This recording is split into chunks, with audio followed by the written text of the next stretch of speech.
अध्याय 3 संख्याओं के साथ खेलना, कक्षा 6 की गणित।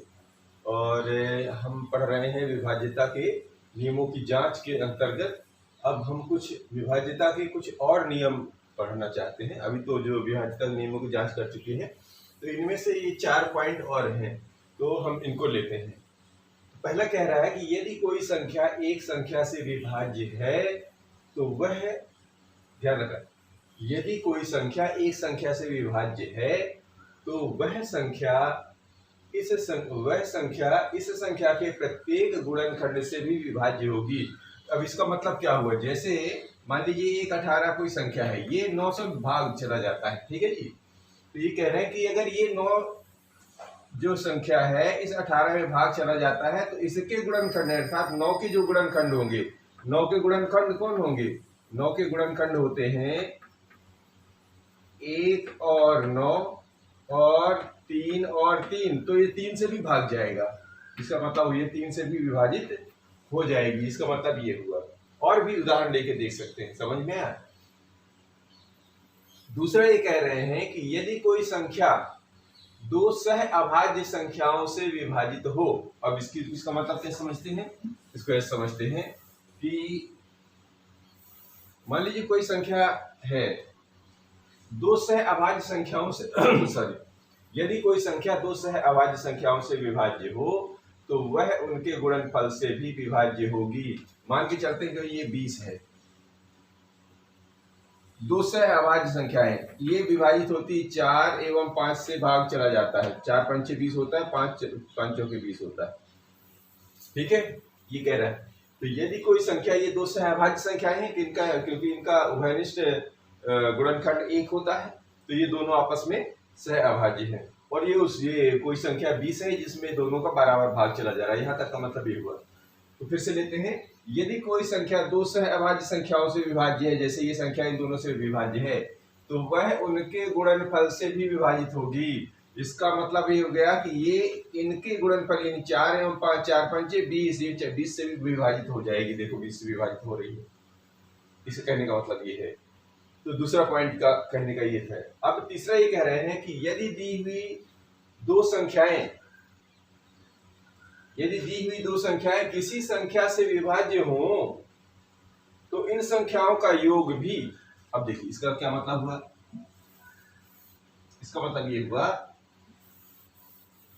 जैसे यदि दी हुई दो संख्याएं किसी संख्या से विभाज्य हो, मतलब दो संख्याएं हैं किसी, जैसे मान लो एक ले लेते हैं, मान लो 4 ले लेते हैं एवं 6 ले लेते हैं। चलो दो लेके देखते हैं। यदि दी हुई दो संख्याएं यानी 4 एवं 6 किसी एक संख्या से विभाज्य हो, किसी संख्या से विभाज्य हो, मान लो किसी से भी विभाज्य है, ठीक है, तो इन संख्याओं का योग भी किससे विभाज्य? ये दोनों किससे विभाज्य हो सकती है? ये दोनों दो से भाग, इन दोनों में किसका भाग जा सकता है? 2 का भाग जाएगा, ठीक है ना। किसी संख्या से विभाज्य हो, चलो 2 से विभाज्य है, तो इन संख्याओं का योग भी, इन संख्याओं को जोड़ दीजिए तो 4 एवं 6 को जोड़ने के बाद क्या बना? 10। ये भी इसके जोड़ से यानी उस संख्या से विभाजित होगी। देख लीजिए 4 एवं 6 2 से विभाजित है और इनका जोड़ दिया, योग माने जोड़ दिया, तो बन गया 10। 10 भी 2 से विभाज्य होगा, या विभाज्य होता है या विभाज्य होगा, ये इस कहने का मतलब हो गया, ठीक है ना। चौथा कह रहे हैं कि यदि दी हुई दो संख्याएं किसी संख्या से विभाज्य हो, इन्हीं को ले लेते हैं। चलो माना 4 एवं 6 है, दो संख्याएं कौन सी हैं? 4 एवं 6 है। जैसे इसी का उदाहरण लेते हैं, ठीक है। और ये किससे विभाज्य थी? 2 से। ये कह रहे हैं ना, यदि दी हुई संख्याएं किसी संख्या से विभाज्य हो तो इन संख्याओं का अंतर बोले तो घटा के, तो घटाया किसमें? 4 एवं 6, तो अंतर भी उस संख्या से विभाज्य हो गया। अर्थात यदि 6 में से मैं 4 घटा दूं तो क्या बचेगा? 2। 2 भी 2 से विभाज्य हो जाता है, तो इन संख्याओं का अंतर भी 2 से विभाज्य होता है। ये विभाज्यता के कुछ और नियम होते हैं, ठीक है। अब लेते हैं थोड़ा सा अगला, अभाज्य गुणनखंडन।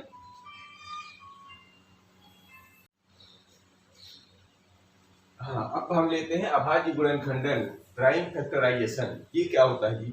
अभी तक हम गुणनखंड पढ़ चुके हैं। तो एक संख्या लेते हैं, मान लीजिए 24। तो 24 के सबसे पहले हम गुणनखंड निकालते थे ना। अब हम यहाँ पे अभाज्य गुणनखंडन सीख रहे हैं। देखिए गुणनखंड और गुणनखंडन में क्या अंतर रहता है। तो ये 24 को हम कितने प्रकार से लिख सकते थे हम लोग? जैसे गुणनखंड निकालते थे तो कैसे निकालते थे? ऐसे नहीं निकालते थे। 24 को 1 गुणे 24 में लिख लेते थे, है ना। और दूसरा गुणनखंड, ये क्या था? गुणनखंड। ये था गुणनखंड, ठीक है ना।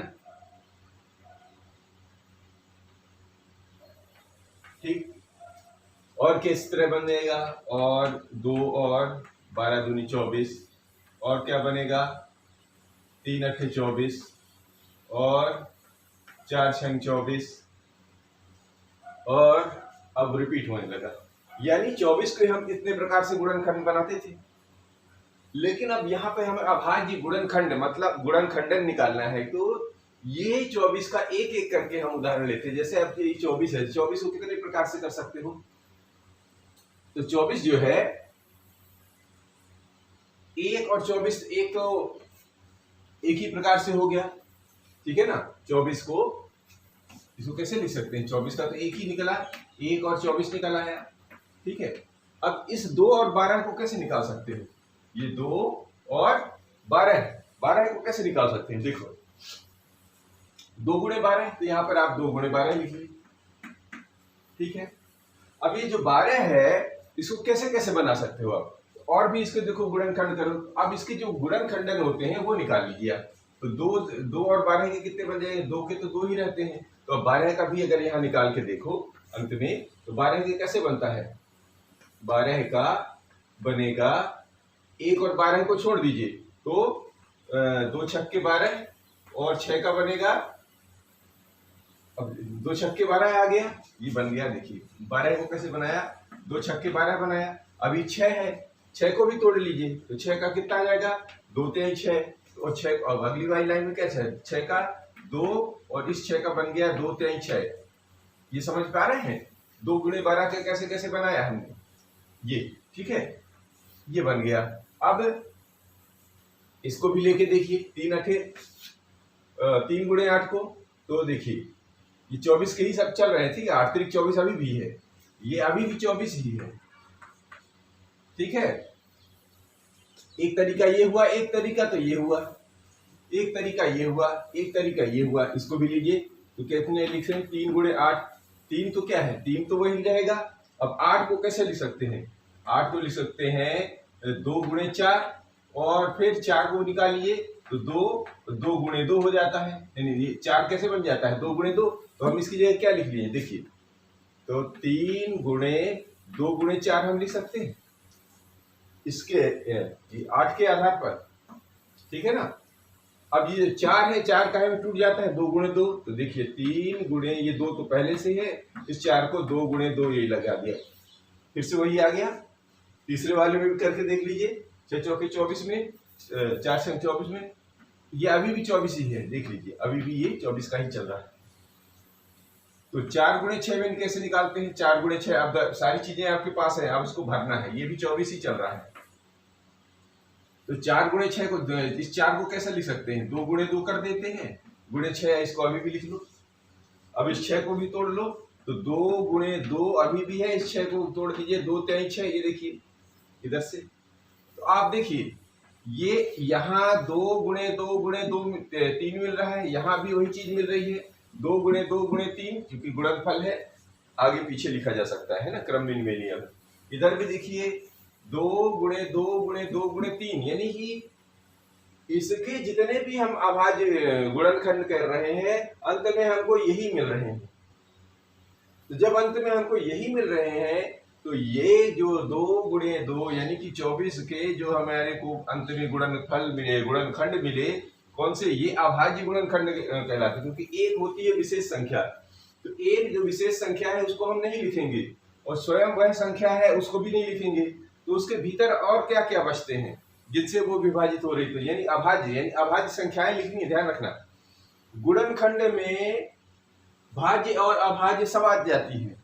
लेकिन अभाज्य गुणनखंडन में केवल और केवल अभाज्य संख्याएं लेनी है हमें, जो उस खंड को, उस संख्या को खंडित करती हो या विभाजित करती हो, तो वो ऐसे जो खंड मिलेंगे उनको अभाज्य संख्याएं कहते हैं, अभाज्य गुणनखंड कहते हैं। गुणनखंडन में गुणनखंड में आप संख्याओं को रिपीट नहीं कर सकते, मतलब वो संख्या दोबारा नहीं जा सकती, लेकिन अभाज्य गुणनखंडन में वो संख्या कई कई बार आ सकती है। देखो जैसे यहाँ 2 2 3 बार आ गया है, फिर 3 आया है ना, तो ये संख्याएं रिपीट हो सकती हैं। यहाँ पर देखेंगे वो संख्या रिपीट करके नहीं लिखते हैं, हम लोग दोबारा नहीं लिखते, ये दोनों में अंतर है बस। तो 24 के जो अभाज्य गुणनखंडन कौन से बनेंगे, 2 2 2 और 3, 2 गुणे 2 गुणे 2 गुणे 3, ये हमारे इन संख्याओं को इस तरह हम अभाज्य गुणनखंडन या प्राइम फैक्टराइजेशन कहते हैं। और भी कोई संख्याएं लेके आप इसको देख सकते हैं, ठीक है ना। अब आगे लेते हैं। अब एक संख्या और लेके ट्राई करें, जैसे जो अभी हम लोगों ने किया अलग अलग बिठा के, अब हम एक साथ करके देखने के देख लेते हैं। हम 36 ले लेते हैं, ठीक है। इसका कैसे निकालते हैं, तो ये देखो कितने प्रकार से बन रहा है, ऐसा ले लेते हैं, ठीक। तो 36 के पहले हम यहाँ देख लेते हैं कैसे बनाते थे हम लोग, पहले इसको दोबारा में लिखते हैं। देखिए 36 कैसे बनाते थे, 1 और 36 से बनता है, इसको तो लेते नहीं, लेकिन गुणनखंड चाहिए तो निकाल लेते हैं।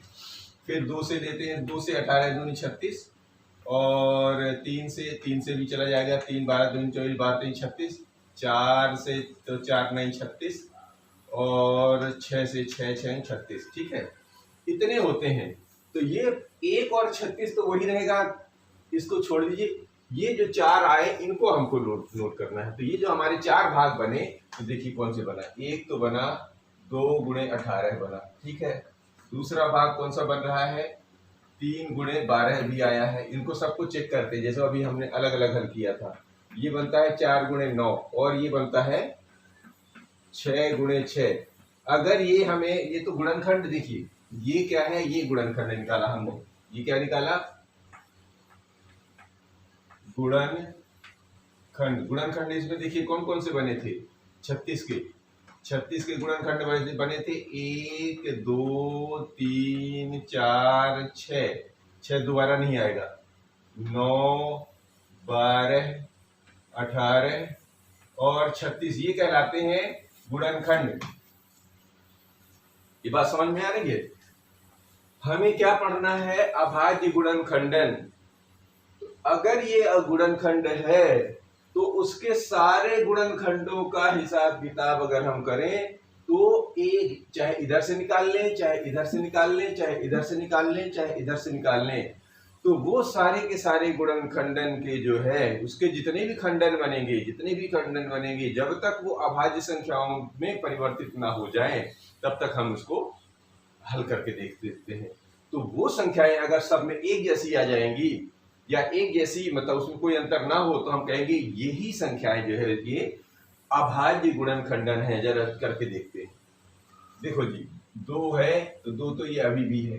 18 को कैसे लिख सकते हो, 2 दूनी 4, और 4 2 दूनी 4 दूनी 8,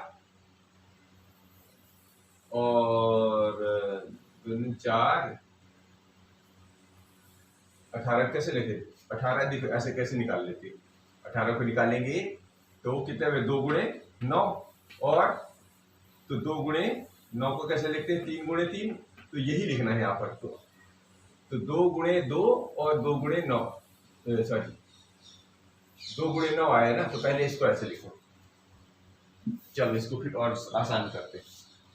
18 कैसे लिखा, 2 गुणे 9, यानी 2 9 18 भी है। इसको और हल करो तो 2 गुणे 2, और ये जो 9 को किस में लिख सकते हैं, 3 गुणे 3 में। तो अंत में ये क्या, कहाँ पे अभाज्य संख्याओं में, अब इससे ज्यादा नीचे अभाज्य संख्याएं होती नहीं, क्योंकि सबसे छोटी अभाज्य संख्या 2 है, 2 के बाद 3 है, तो वे अभाज्य संख्याओं में टूट गया।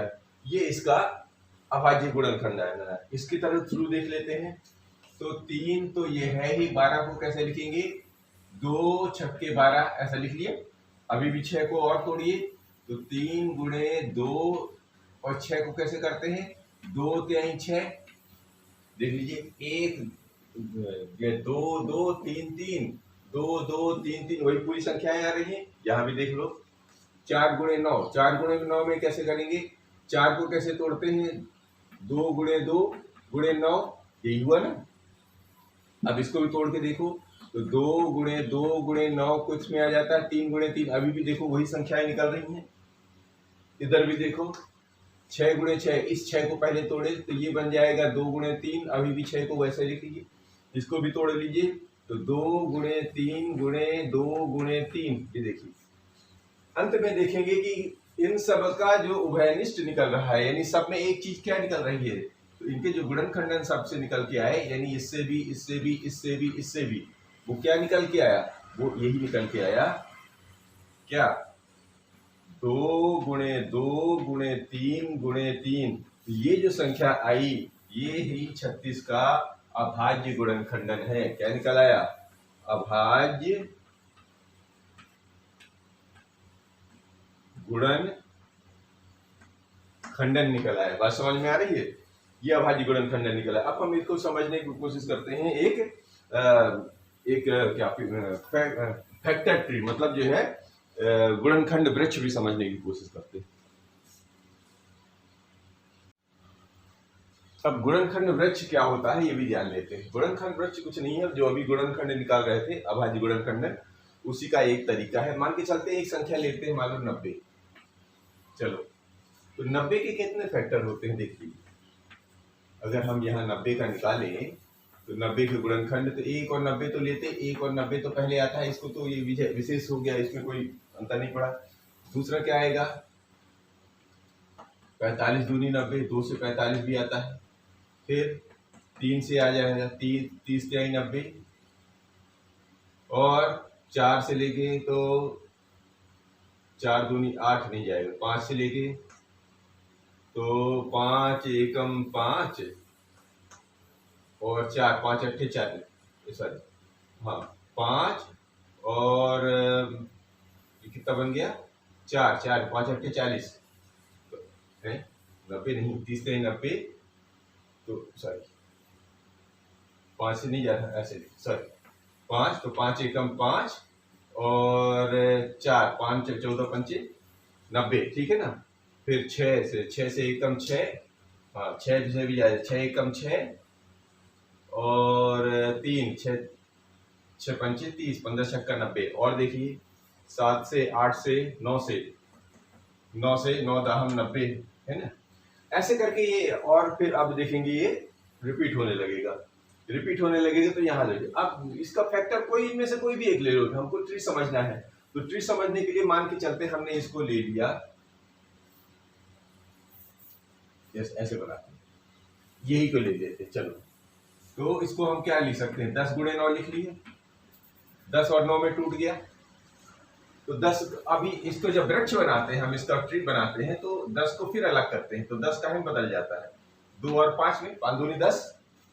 अब 9 किस में टूट जाएगा, 9 टूट जाएगा 3 गुणे 3 में, 3 और 3 में, तो ये इस तरह जो निकल के आता है, ये यही कहलाता है गुणनखंड वृक्ष या फैक्टर ट्री। एक और कोई भी, इनमें से कोई भी, यानी आपको एक ही प्रकार का वृक्ष बनाना है। अब मान के चले इसको लेते हैं, 15 गुणे 6 को लेते हैं, अभी भी 90 है ये, तो ये हो गया 90। 90 को अगर हम दूसरी भाषा में लेते हैं, ये तो 1 हो गया, ठीक है। पहला कोई भी आप कैसा, इसमें से कोई सा भी वृक्ष लेकर बना सकते हो, या 1 या 2 जितने पूछे, आप एक को एक ही वृक्ष बनाना होता है। मान लीजिए अब हम यहाँ पर जो है 15 और 6, 15 छक्का 90, ये 15 और 6 को ले रहे हैं, तो 15 काहे में जाता है, 15 जाएगा 3 और 5 में, 3 5 15 होता है ना, और 6 काहे में जाएगा, 2 3 6, ये। तो आप देखेंगे कि आप निकल के क्या आ रहा है, 2 5 3 3 अभी भी आ रहा है, तो देखिए 2 5 3 3 अभी भी आ रहा है, यानी इनके चाहे ऐसे निकालो चाहे ऐसे निकालो, इनके जो गुणनखंड बनेंगे, अभाज्य गुणनखंडन बनेंगे, वो कौन से बने रहे हैं, ये अभाज्य गुणनखंडन, चाहे ट्री वृक्ष गुणन खंडन, चाहे उस तरह से निकालो चाहे इस अभाज्य वृक्ष की तरीके से निकालो, अभी भी कितना आ रहे हैं, 2 3 3 5, देख लीजिए 2 3 3 5 यानी बढ़ते क्रम में लिखा जाता है, जितनी बार आए सारी संख्या। तो ये कहलाता है हमारा गुणनखंड वृक्ष या फैक्टर ट्री। समझ में आई? अब अभाज्य गुणनखंड निकालने की जो सामान्य विधि होती है उसके बारे में भी चर्चा कर लेते हैं। अब अभाज्य गुणनखंड कैसे निकालते हैं जरा एक बार और दूसरे तरीके से सीख लेते हैं। और मान लीजिए एक संख्या ले लेते हैं 56, कोई सी भी ले लेते हैं। तो इसका एक तरीका, जैसे अभी अलग अलग तरीके अगर आपको दिक्कत दे रहे हैं, जैसे फैक्टर वाले, वृक्ष वाले, या वो जो अलग से विधि समझी थी उनको तोड़ तोड़ के, तो बिल्कुल सामान्य विधि एक अलग से निकली है, वो ऐसे चलती है। तो इसमें ऐसा 56 लिख लिया बीच में भी, और इसका ये चिन्ह बना लिया, इस तरह एक ग्राफ टाइप का बना लिया। और फिर यहाँ से जो सबसे छोटी संख्या है, 1 से नहीं लेना है, हमें 2 से शुरू करना है। 2 से भाग देना शुरू कर दीजिए जब तक वो जाती है। इकाई संख्या अगर सम संख्या है तो 2 से, और विषम है तो 3 से ट्राई करेंगे, फिर ऐसे 3 के बाद सीधा 5 से ट्राई करेंगे, ठीक है ना, क्योंकि 4 2 से विभाज्य होती है। तो इस तरह हमको अभाज्य गुणनखंड मिल जाएंगे। तो शुरू करते हैं। 2 दूनी 4, 1 बचा तो 16 बन गया, 2 अट्ठे 16। अब 2 से फिर से अभी भी जा रहा है, तो 2 1 कम 2, और 2 चौके 8, फिर से 2 से लीजिए, 2 सत्ते 14, और 7 1 कम 7। ध्यान रखना है कि जब तक ये भाग देते रहना है जब तक कि वो 1 ना आ जाए। तो ये जो हमारा जो 56 का अगर हम अभाज्य गुणनखंड निकालते हैं तो क्या लिखना है? 1 नहीं लिखना है, इधर के जितने अंक होते हैं वो सारे के सारे लिख लिए जाते हैं गुणा के रूप में। तो 2 गुणे 2 गुणे 2 गुणे 7, ये इसका अभाज्य गुणनखंड निकल आया। बात समझ रहे हैं? और एक आध और लेके देखते हैं, मान के चले, ये कहलाता है अभाज्य गुणनखंड। ठीक है, ये सबसे आसान तरीका रहेगा, यानी जितना सीखा है वो भी काम में लाना है, और अंत में हमको इसका इस्तेमाल करके देख लेना है अगर। ठीक है, तो एक आध ले लेते हैं। मान के चले कि